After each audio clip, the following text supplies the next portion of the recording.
अस्सलाम वालेकुम बच्चों, कैसे हैं आप? ठीक ठाक हैं? होपफुली आप सब लोग जो है वो खैर खैरियत से होंगे और सेफ्टी प्रिकॉशंस जो है वो फॉलो कर रहे होंगे।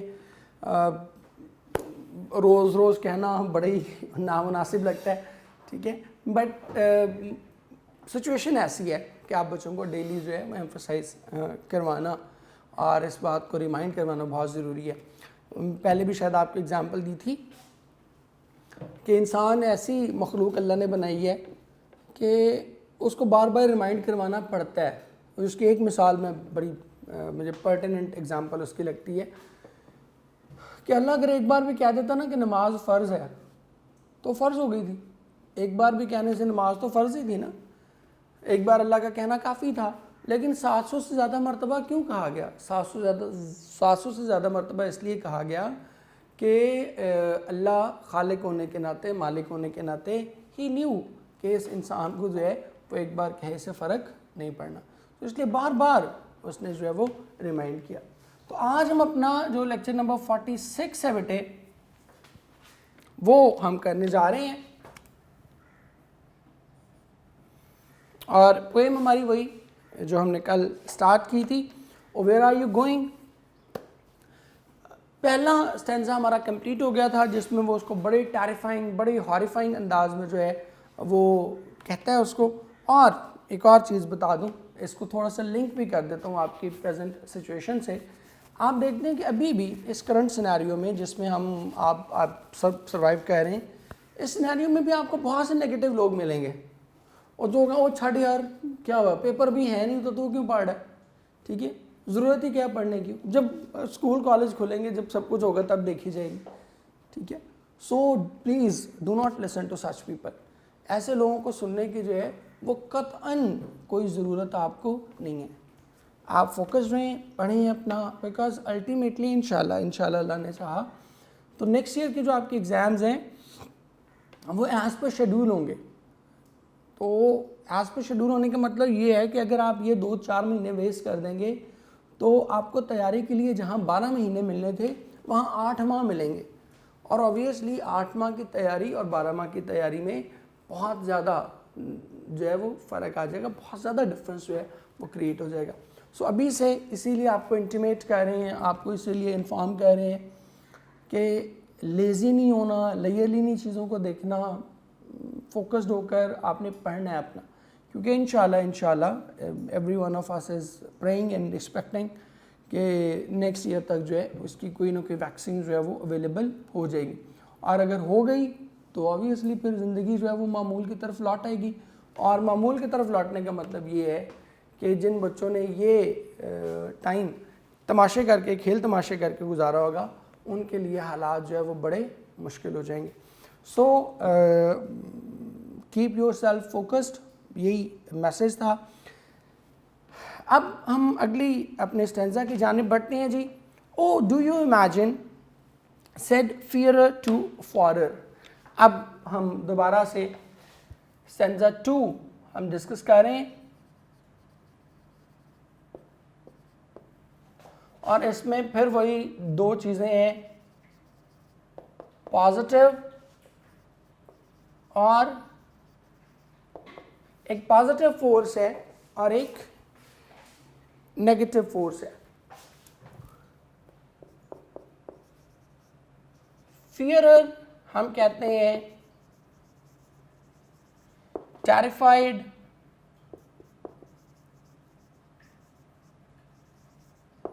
हॉरिफाइड शख्स को, जो बहुत ज़्यादा डरा हो, बहुत ज़्यादा जो है वो सहमा हुआ हो, उसको हम क्या कहते हैं?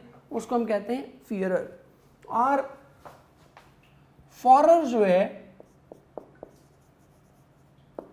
ये हम कहते हैं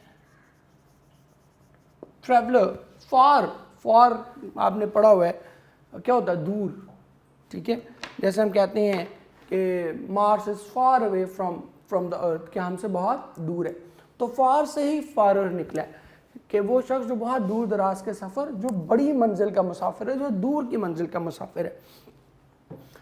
तो यहाँ पर जो पॉजिटिव है वो क्या है? वो फॉरर है। और नेगेटिव क्या है? वो फियरर है। फॉरर पॉजिटिव क्यों है? Because he has the determination, he has the courage, he has the valour to move forward. उसके अंदर वो जुर्रत, वो बहादुरी, वो दिलेरी वो मौजूद है जिसको जो उसको लंबे सफ़र पर क्या करती है, आमादा करती है।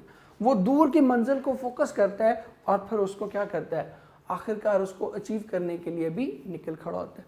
और याद रखें, मुझे एक बड़ी खूबसूरत कोटेशन लगती है कि aim at the moon even if you miss you will hit a star. कि चांद पर निशाना बांधें, अगर मिस भी हो जाएगा तो किसी सितारे को तो लगेगा ना। अगर आपने बड़ा टारगेट रखा हुआ है, बिगर एम चूज किया हुआ आपने, तो गिरते गिरते गिरते गिरते भी कोई सितारा आपके हाथ आ ही जाएगा। ये वो वाला चांद नहीं है जिसके पीछे आप पागल हुए होते हैं, ठीक है। ये हम रियल चांद की बात कह रहे हैं, ठीक है। तो उस चांद के पीछे जाने का भी टाइम नहीं है, वो भी इंशाल्लाह ज़िंदगी में आप बच्चों के अल्लाह ताला खैर वाफियत रखे, लंबी ज़िंदगी दे आप सब बच्चों को, वो भी किसी न किसी लम्हे आएगा। अभी हम रियल चांद की बात करें कि aim at the moon even if you miss you will hit a star. कि चांद पर निशाना बांधें, चांद पर निगाह रखें, अगर आप कहीं मिस भी करते हैं अपना टारगेट तो क्या होगा, you will get a star, you will land on a star, ठीक है। किसी न किसी सितारे पर तो पहुंच ही जाएंगे ना, अगर चांद पर ना भी पहुंच सके।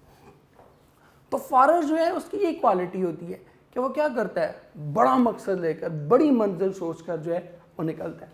और फियरर क्या होता है, वो उसको डरा रहा होता है। वो डू यू इमेजिन, कि क्या तुम्हारा ये ख्याल है। अब ये जो डू यू इमेजिन है ना, ये क्वेश्चनिंग वर्ड में, क्वेश्चनिंग टोन में,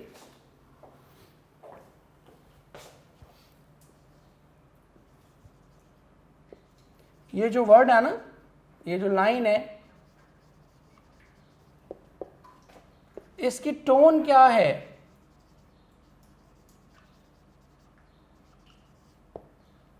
क्वेश्चनिंग टोन में ये पूछी जा रही है, सवालिया अंदाज में।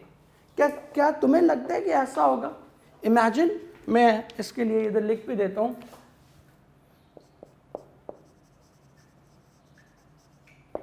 इमेजिन कहते हैं एज्यूम, फील,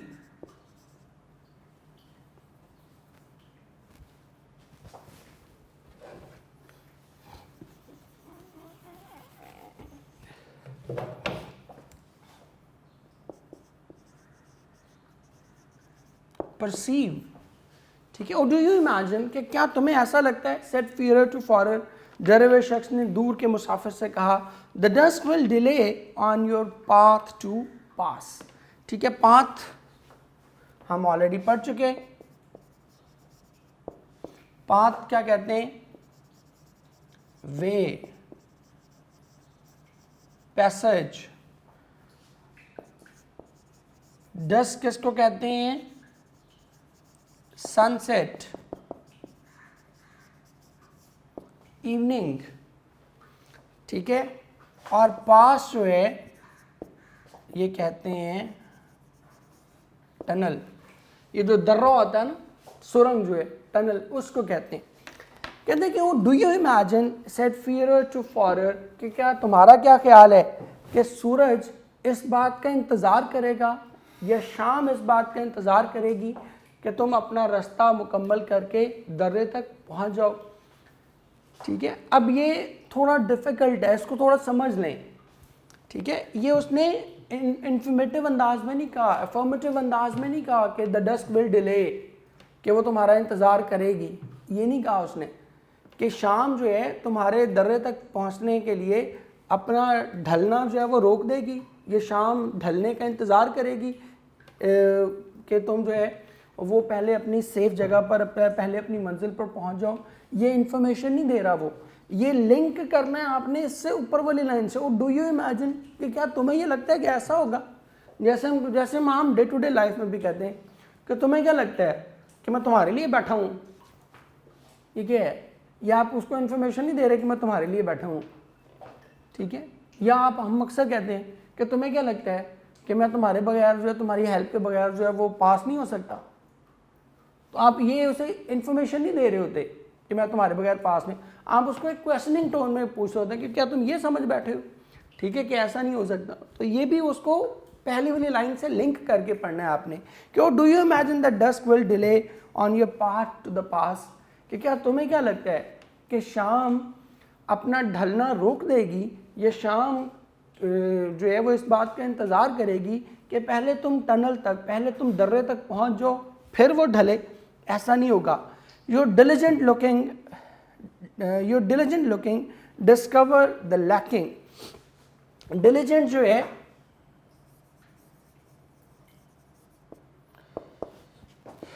ये कहते हैं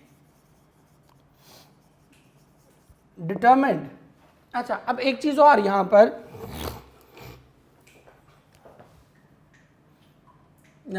जो डस्क है, यहां पर भी बहुत सी चीजें हैं जो सारी की सारी आपकी चैलेंज की अलामत होंगी।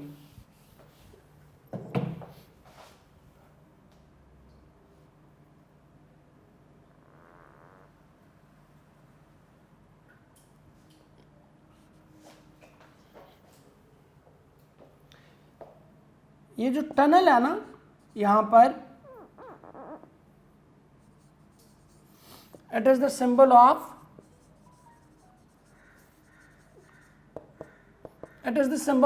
डेस्टिनेशन। ये आपकी जो है डेस्टिनेशन की अलामत है बुनियादी तौर पे, कि क्या शाम इस बात का इंतज़ार करेगी कि पहले तुम अपनी मंजिल पर पहुंच जाओ, इस रास्ते से गुजर के अपनी मंजिल पर पहुंचो और फिर वो ढले।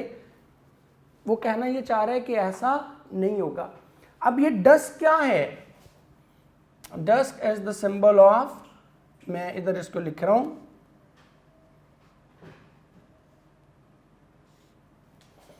Dusk is the symbol of challenge. कि डस्क किस चीज की अलामत है? डस्क जो है वो बुनियादी तौर पर चैलेंज की अलामत है, ठीक है, कि शाम का ढलना, अंधेरा, इसकी खौफ की अलामत, चैलेंज की अलामत है। अंधेरे में सफ़र करना जो है वो आपको पता है कि मुमकिन नहीं रहता। तो इसलिए डस्ट जो है वो यहाँ पर किसकी अलामत है? चैलेंज की। Your diligent looking is discover the lacking. अब जो लैकिंग है,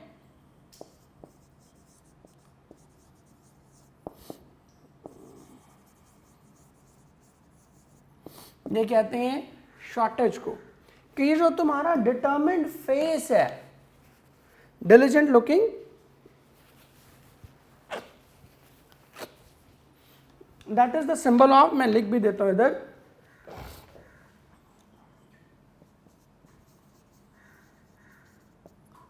diligent looking,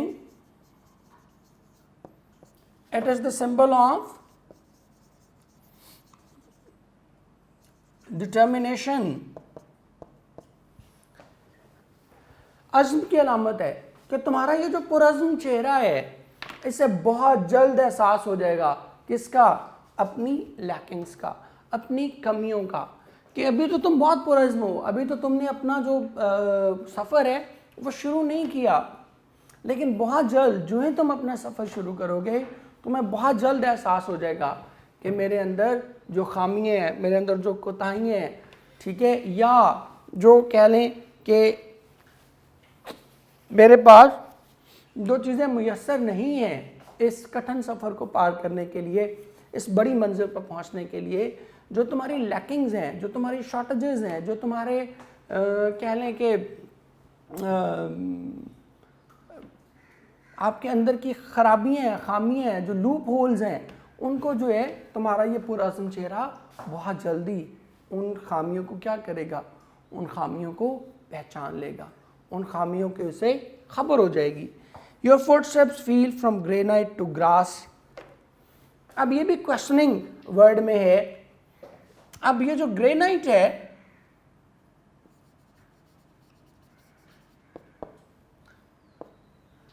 that is the symbol of challenge, और ग्रास जो है that is the symbol of, अब इस लाइन को जरा ध्यान से समझ लीजिएगा, that is the symbol of comfort.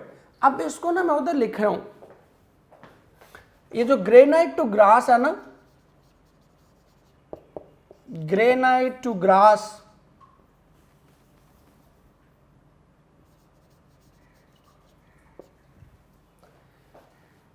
ये जो ग्रेनाइट टू ग्रास है ये एक्चुअली शो कर रहा है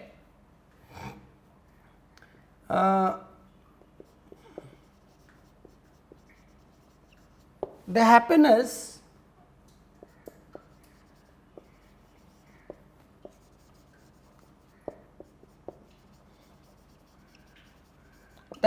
you get after a lot of hard work. ठीक है, कि वो उसे ये कह रहे हैं, डू, अब इस लाइन को भी ऊपर वाली लाइन के साथ मिला के पढ़ना है, और डू यू इमेजिन कि क्या तुम्हें लगता है कि तुम्हारे जो पाँव हैं वो ग्रेनाइट से ग्रास पे चले जाएंगे? ठीक है, ग्रेनाइट क्या थी? That is the symbol of challenge, सख्ती की अलामत है, और ग्रास क्या है? नरमी की, सॉफ्टनेस की, जॉय की अलामत है। तो वो क्या समझ, वो उससे वो क्वेश्चन कर रहे हैं कि क्या तुम समझे बैठे हो, क्या तुम ये समझ रहे हो कि सारे कुछ के बाद तुम्हारे जो पाँव हैं वो ग्रेनाइट से ग्रास पे चले जाएंगे, कि सारी सख्ती को, इस सारी मुसीबत को, इस सारे चैलेंज को, इस सारी तकलीफ को बर्दाश्त करने के बाद you will become happy, you will achieve your destination, you will achieve your goal, you will reach your desired point? No, it will not happen. कि सख्ती के बाद भी जो है वो तुम्हें जो है वो आसानी मुयस्सर नहीं आएगी। ठीक है, ये तुम्हारी भूल है, वो उसको ये कहना चाह रहा है बुनियादी तौर पे कि ये ना समझो कि क्या होगा कि तुम जो है, जैसा वो यहाँ से कहता था ना, पहले उसने कहा कि the dust will delay on your part to the pass, कि क्या तुम्हें लगता है कि शाम इस बात का इंतज़ार करेगी कि पहले तुम दर्रे पर पहुंच जाओ, पहले तुम टनल से गुजर जाओ, फिर वो ढले? ऐसा नहीं होगा। और यहाँ फिर वो उसी अंदाज में उसको कह रहे हैं कि क्या तुम ये समझे बैठे हो? आगे आप देखें ना, क्वेश्चन मार्क है, your footsteps feed from granite to grass, इसके बाद ये है क्वेश्चन मार्क है कि वो पूछ रहा है कि क्या तुम समझ रहे हो कि ऐसा होगा? ऐसा नहीं होगा, कि इस मुश्किल के बाद भी जो है वो तुम्हें आसानी मुयस्सर नहीं आएगी। You will not feel from granite to grass, granite से ग्रास, मुश्किल से आसानी की जानिब तुम नहीं जाओगे। ये मुश्किल ही रहेगी, और इस मुश्किल के अंदर ही तुम क्या करोगे? इस मुश्किल सफ़र के अंदर ही क्या करोगे? तुम अपनी ज़िंदगी का खात्मा कर बैठोगे, तुम अपनी ज़िंदगी से हाथ धो बैठोगे।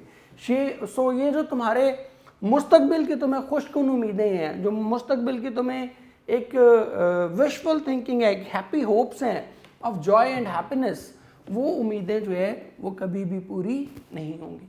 ठीक है, सो हर तरह से उसको डरा रहे हैं कि हर तरह के फिजिकल चैलेंजेस हमने पहले भी देखे कि वो उसको पहले में क्या करता है? मिडन से डराता है, फैटल वैली से डराता है, फर्नेसेस से डराता है, इसके बाद जनाब वो उसे वो गैप से डराता है। ठीक है, कि that gap is a grave where the tall return. ठीक है, सारी चीज़ों से डराता है, और अब उसे क्या डरा रहा है? शाम के अंधेरे से डरा रहा है, रास्ते की मुश्किलात से डरा रहा है, और फिर अल्टीमेटली जो एक डिटर्मिन्ड पर्सन के नज़दीक जो सबसे अहम चीज़ होती है, जिसके लिए वो सारी सख्तियाँ और सारी तकलीफ़ें और सारी मुसीबतें परेशानियाँ बर्दाश्त करते हैं, वो क्या होती है? The happiness he achieve after the hard work, जिसको वो कहता है फ्रॉम ग्रेनाइट टू ग्रास। इसीलिए हम अपनी ज़िंदगी के जो तकलीफ़ें हैं, ज़िंदगी की जो परेशानी है, उनको बर्दाश्त करते जाते हैं ना। ठीक है, कि हमें लगता है कि आगे चल के ज़िंदगी में कहीं ना कहीं कोई खुशी का पल आएगा। इस सख्ती के बाद जो है वो हम क्या करेंगे? कामयाबी हमारे कदम चूमेगी। तो वो इससे भी उसको नाउम्मीद कर रहा है। मुझे अहमद नदीम कासमी साहब का, मैंने आपको बताया कि हम पोइट्री पढ़ेंगे तो साथ कोई डेफिनेटली एक आध शेर जो है वो ज़रूर आपको सुनाया करूँगा, चूँकि मौके के मुताबिक कुछ ना कुछ जहन में आ जाता है। वो था कि जानो दिल बेच के एहसान उतारे उसके, जानो दिल बेच के एहसान उतारे उसके, खुद को नापैद किया नक्श उभारे उसके। और अगला शेर जो ग्रेनाइट टू ग्रास से मुझे याद आया था वो था कि इसी उम्मीद पे तय करते रहे दश्ते हयात ज़िंदगी के सफ़र को, इसी उम्मीद पे तय करते रहे दश्ते हयात कि नया शहर बसाएंगे किनारे उसके। ठीक है, इसी उम्मीद पे हम ज़िंदगी का सफ़र तय करते रहते हैं कि कहीं तो मंजिल मिलेगी। तो वो उस जो उम्मीद है, और ये भी याद रखें आप, ये बड़ा इंपॉर्टेंट है आप बच्चों के लिए याद रखना है इसको, कि इंसान की, शायद हमने पहले भी किसी लेक्चर में ये बात की थी, कि इंसान के लिए सबसे बड़ा जो मोटिवेशनल कह लें कि मोटिवेशनल फोर्स है ना इंसान की सबसे बड़ी, वो उसकी उम्मीद है कि वो बुरे से बुरे हालात में भी क्या होता है, उसको उम्मीद होती है कि यार ये हालात बदल जाएंगे। ठीक है, हालात जो है क्या कहते हैं, nothing remains constant in this world. ठीक है, कि इस दुनिया में कोई भी चीज़ जो है वो मुस्तकिल नहीं रहती, या वो उसके बारे में कहा जाता है, दुनिया के बारे में ये कहा जाता है that the only predictable thing about this world is unpredictability. इस दुनिया की वाहिद प्रेडिक्टेबल चीज़ जिसकी पेशगोई की जा सकती है वो ये है कि इस दुनिया के बारे में कोई पेशगोई नहीं की जा सकती। तो वो इसी उम्मीद पे अपनी ज़िंदगी का सफ़र दश्ते हयात तय करता रहता है कि अल्टीमेटली उसको कहीं ना कहीं मंजिल मिलेगी, अल्टीमेटली वो कंफर्ट तलाश कर लेगा। लेकिन वो जो नेगेटिव फोर्स है वो उससे ज़िंदगी की सबसे बड़ी मोटिवेशनल फोर्स भी छीन रही है, वो उससे ये उम्मीद भी छीन रही है कि तुम ये समझ रहे हो ना कि ग्रेनाइट टू ग्रास में चले जाओगे, इस मुश्किल के बाद आसानी में चले जाओगे, अपनी मंजिल की तरफ पहुंच जाओगे, तो भाई ऐसा नहीं होने वाला। ठीक है, इट विल नॉट हैपन। सो वो जो एक सबसे बड़ा एक कह लें कि एक पुश करने वाला जो हमें एलिमेंट होता है, जो हमें आगे बढ़ने पे एक तरह से मजबूर करता है, फोर्स करता है, वो एलिमेंट, वो उम्मीद भी जो है वो क्या कर रहा है, उससे छीन रहा है। और मैं हमेशा अपने बच्चों से कहता हूँ, आप सब भी हमारे बच्चे हो,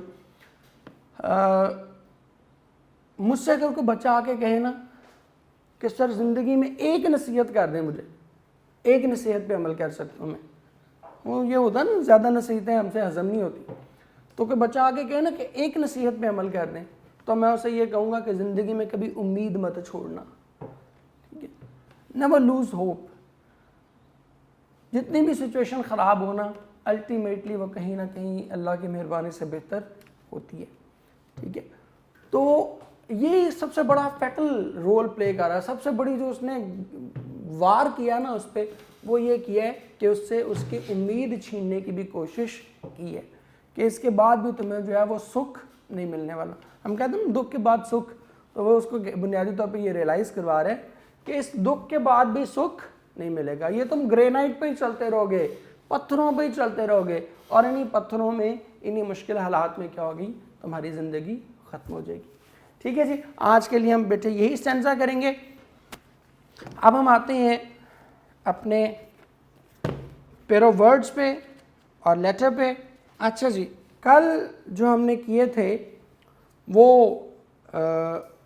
37 तक किए थे, आज हम कोशिश करेंगे कि उसको 45 तक ले जाएं। सबसे पहला जो हमारा 38 पर आ रहा है,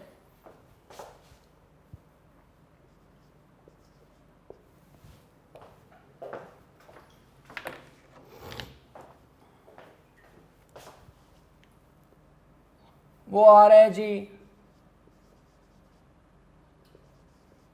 वो, ये आप पढ़ चुके हैं।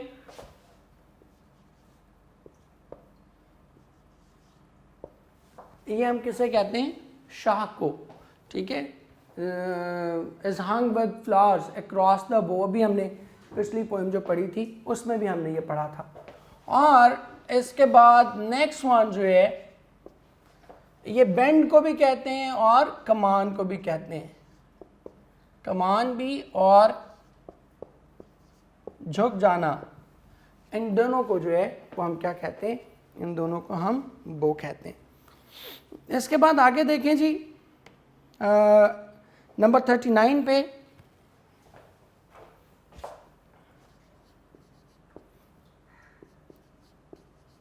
पहले ब्रेक, ये होता है तोड़ना, और ये ब्रेक जो है ये हम कहते हैं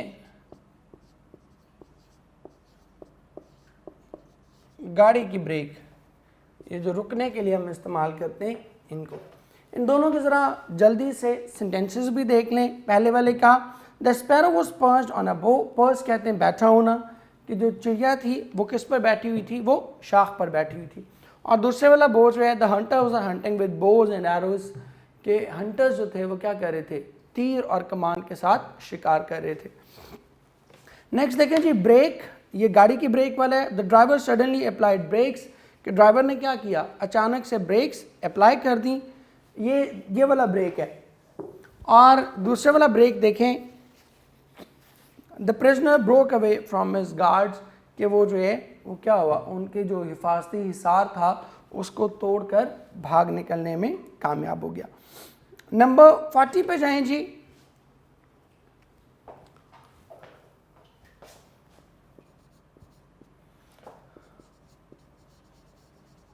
ब्राइडल, ये कहते हैं अरूसी, जो दुल्हन से मुतल्लिका जो है उसको हम ये वाला ब्राइडल जो है वो कहते हैं, ठीक है। और दूसरे वाला जो है इसको हम ब्रिडल पढ़ते हैं। ब्रिडल क्या कहते हैं, लगाम डालना। वैसे तो बीवी भी लगाम ही डाल देती है, ठीक है, लेकिन ब्राइडल और ब्रिडल यहाँ आपने इनके स्पेलिंग में थोड़ा फ़र्क रखना है, ठीक है। ब्राइडल से भी बंदा वैसे वो क्या कहते हैं, मुझे एक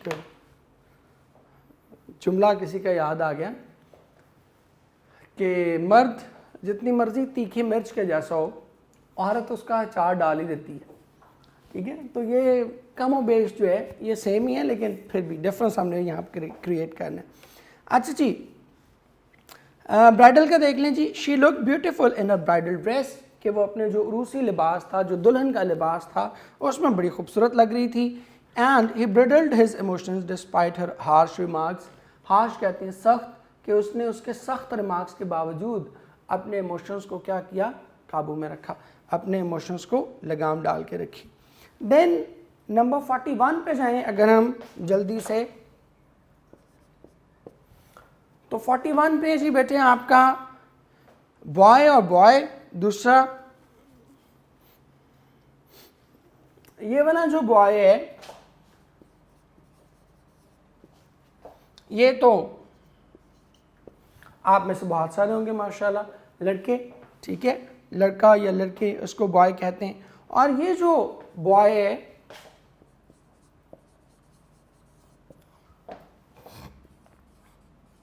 इसको हम कहते हैं लंगर नुमा। अब ये लंगर दाता साहब वाला लंगर नहीं है, ठीक है, जिसमें हमारी आवाम शॉपर लेके पहुंची होती है, ये वो वाला लंगर नहीं है। ये जहाँ जहाज़ खड़े होते हैं ना, तो उनको रोकने के लिए वो जो रस्सी या वो जो एक भारी पत्थर जो उस रस्सी में रख के जो है उसको रोका जाता है, या उससे उसको बांध दिया जाता है रस्सी को, ताकि वो मूव ना कर सके, उसको जो है उसको हम क्या कहते हैं, उसको भी लंगर नुमा कहते हैं। वो लंगर होता है और उससे मिलती जुलती जो चीज़ है उसको हम लंगर नुमा कहते हैं। There are 15 boys and 10 girls in our class, कि हमारी क्लास में जो है 15 लड़के और 10 लड़की हैं। और दूसरा आप देखें buoy, the buoy mark the shallow sand banks near the entrance to the harbour. Harbour कहते हैं बंदरगाह, कि वो जो लंगर नुमा था वो निशानदेही कर रहा था सैंड बैंक्स जो हैं, शैलो कहते हैं कम गहरे पानी वाले, कि कम गहरे पानी के नज़दीक वो जो लंगर नुमा था वो निशानदेही कर रहा था कि अब हम जो है वो बंदरगाह के करीब पहुंचने वाले हैं। देन नेक्स्ट आप देखें बेटे, अगला हमारा 42 पे ब्रीच और ब्रीच, इसको ज़रा देख लीजिएगा बेटे। नंबर 41 से हम स्टार्ट करें, 1 मिनट बस आप रुक जाएं।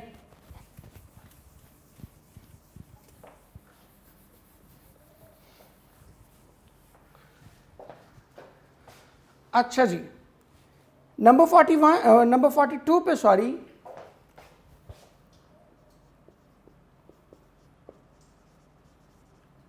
ब्रीच और ये ब्रीच, ये हम कहते हैं दरार, रखना, रखना कहते हैं रुकावट।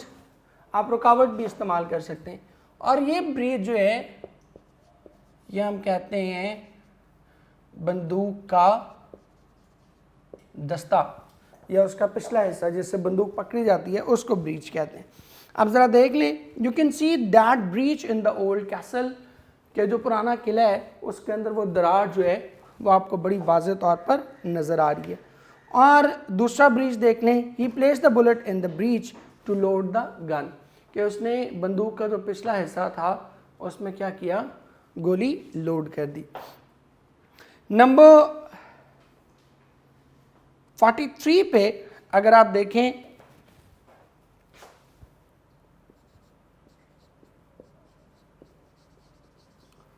तो ब्रेड और ब्रेड, ये वाला ब्रेड जो है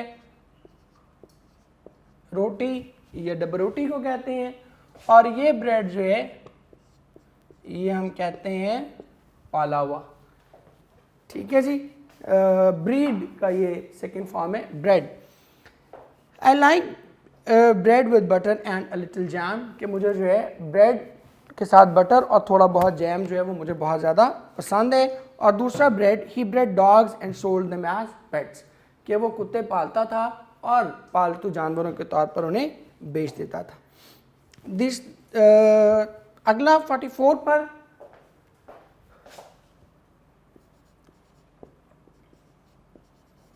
बट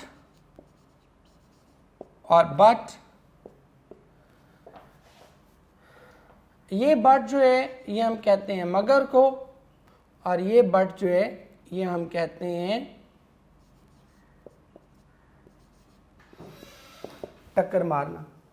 ठीक है, मगर और टक्कर मारना इन दोनों के लिए जो है ये हम बट इस्तेमाल करते हैं। वो जो बट साहब हैं वो आ रहे हैं, ठीक है, वो अभी मसरूफ़ है नान कुलचे खाने में, तो आपने उनको तंग नहीं करना, उन बट साहब को लगे रहने दें। ये दो बट हैं। अच्छा जी, next one 45,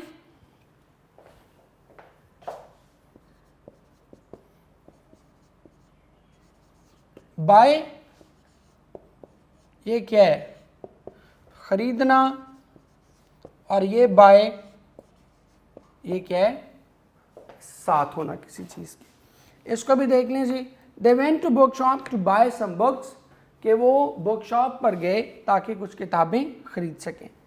and the second one is he stood by the door, कि वो दरवाजे के पास ही क्या रहा, वो खड़ा रहा। ठीक हो गया जी। सो इसके साथ ही हम अपना ये वाला जो लेक्चर है इसको वाइंड अप करते हैं। आखिर में एक बात आपको ज़रूर कहना चाहूँगा, जो पहले लेक्चर के स्टार्ट में भी आपसे कही, अपने आप को चार्ज अप रखें। मुश्किल काम है, मतलब आपको मैं अगर फ्रेंकली स्पीकिंग आपसे शेयर करूं तो even we as teacher we feel it difficult. यहाँ पढ़ाते हुए, कैमरा के सामने पढ़ाते हुए हमें अजीब लग रहा होता है। I am sharing my heart out with all of you. अब बच्चों हमारे, हमें मुश्किल लग रहा होता है कि यार मतलब ऑडियंस ही नहीं है सामने, बच्चे ही नहीं है, बिकॉज आप बच्चों से ख़ास एक एफिलिएशन होती है। बीइंग ए टीचर, बेटियां बेटे होते हो आप हमारे, तो वो एफिलिएशन हम भी मिस करते हैं कि यार बच्चे ही नहीं है सामने।